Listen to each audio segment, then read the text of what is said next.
We're also joined by some special guests today. We are joined by Mr. SirachaCat. How are you doing, brother? What's good, brother? How are you? Vibing, man. It's been a good night so far. Competition has been stiff. We're also joined by GrimeGlass. How are you doing, dog? I'm doing incredible. How are you? I'm doing fantastic. It's been a good night. Do you guys have a favorite actor and actress, Grime? I don't know if I do. No, really. There's Not nobody that actors. you're like, oh, man, they're in this movie. I got to give my ass to the theater.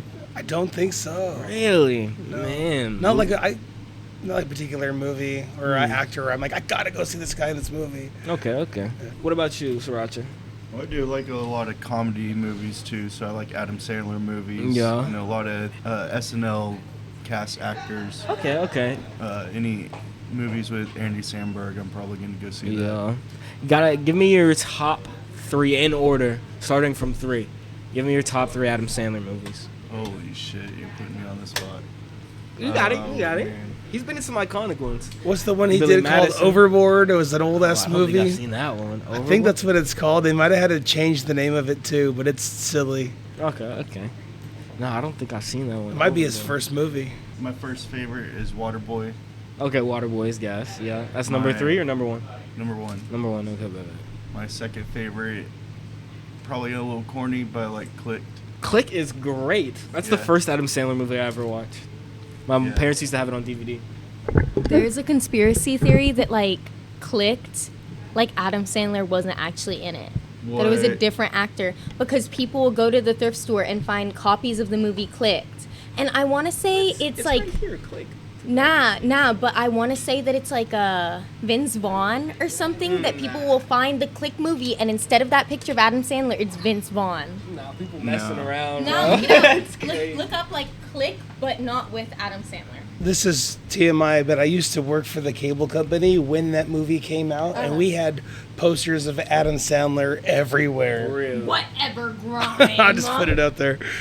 How do you guys feel about the idea of bigger is better versus smaller is baller? I think it really depends on how impressive the piece is. Like, Okay. if it's a big and clean, impressive thing, then I think that's obviously impressive. But I think you can pack a lot of detail into a smaller area, a smaller canvas. Could go either way. Smaller is always baller, but bigger is pretty cool too. Everybody can go small, but not everybody can go big.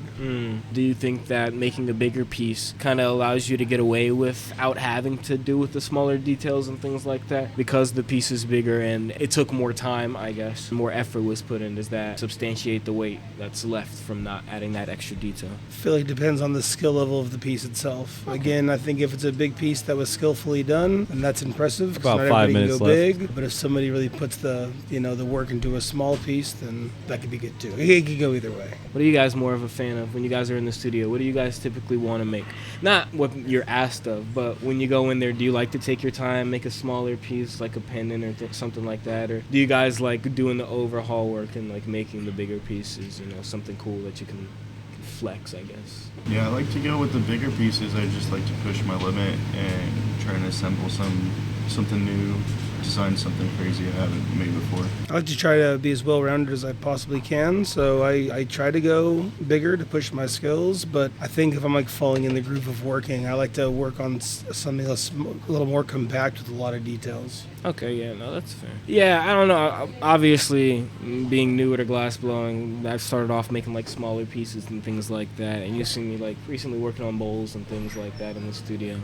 I don't know, I feel like the bigger I get, the more frustrated I get when it all goes like awry. Like I'll be working on something for a longer time. And obviously, like compared to the pieces you guys make, it ain't jack. Like I'm talking about like 17-minute bowls, 20-minute bowls, I but think it's all frustrating, or it all can be frustrating. yeah. You get to that point, you're like about to push the hole in, and then you mess up the whole thing, or like the whole thing closes up, and you're just like. There's kind of a song and dance, like a rhythm to it, and you kind of figure that as you go farther along. Yeah. And I've seen like guys like Smitty, compete and things like that, and they're not happy with how their piece is going, and so they just throw the whole thing away. How do you feel about that, I guess, mentality of approaching glass? That's one that I kind of align with. Like if I don't like how it looks, I'm like, let me just start over. Or are you more, akin to fix something? I'm more akin to fixing. Like, I've always had friends just throw shit in the tank bucket and like, that's salvageable. And it's funny you mentioned Smitty, because the last competition I did, he his piece broke right in front of me. Yeah, and man. He just smashed it on the ground. I was like, That's how I'd be feeling too, though. Like that's 100% how I'd be focus feeling. on my own piece. You're just I like, was in the competition too. yeah, I was like, damn, that sucks. yeah, man. I feel like as you're learning to blow glass, and even as you get better at it, like every piece kind of holds a lesson in there, and every broken piece is definitely a lesson. You're either going to learn how to fix something like that, even if it doesn't come out good. Like I wouldn't do that in a competition, but at home, I feel like those are, the best lessons I can get is just trying something I would never do, even if like my thing's in two pieces. Like fuck it, throw it back together, see what happens, and that way when you are in a pinch, you kind of have more experience. Like, oh, I've put some pretty gnarly stuff back together. I could do this, or this isn't hard. Or, it adds a little bit of confidence in getting the repair done, because I mean almost everything breaks eventually. It's glass. No, that makes sense. Yeah, It's not what you can make, it's what you can fix. exactly. I was just about to say that's one of Smitty's favorite sayings. One thing he used to tell me a lot, I guess, when I first got started was like glass blowing is a lot about how much you can un-F something. Yeah. How well you can un-F it. I've been a few projects. You get to know that like this isn't worth it, and what's worth it and what's not. But I feel like some of the best projects I've put out is working past either something I thought was ugly or having to repair something, change something. No, okay, that makes sense. Yeah, it's all about what you're able, taking the time, I guess, to fix. And there's, like you said, there's a lesson in every. There's a lesson in every piece. How do y'all feel about working with cadmium colors? I love cadmiums.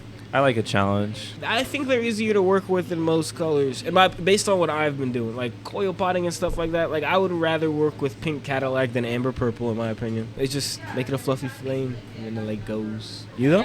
Yeah, just like the reds and oranges specifically are really hard to work. Kind of, they like to boil very easily. And even the greens sometimes. I really like working with lava. Lava's a really fun color to work with, in my opinion. I like working with them all. I mean, it's on my spicy color palette. Yeah, oh yeah, for sure, 100%. But it definitely took time to like master that flame chemistry to use them properly.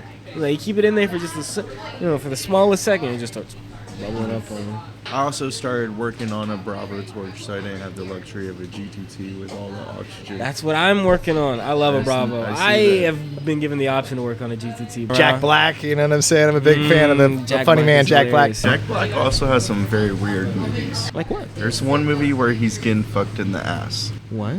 That can't be Jack Black, the funny guy. No, I promise you. Taking it in the ass. I think you're thinking of Blackjack. I think that's a whole nother genre of movie.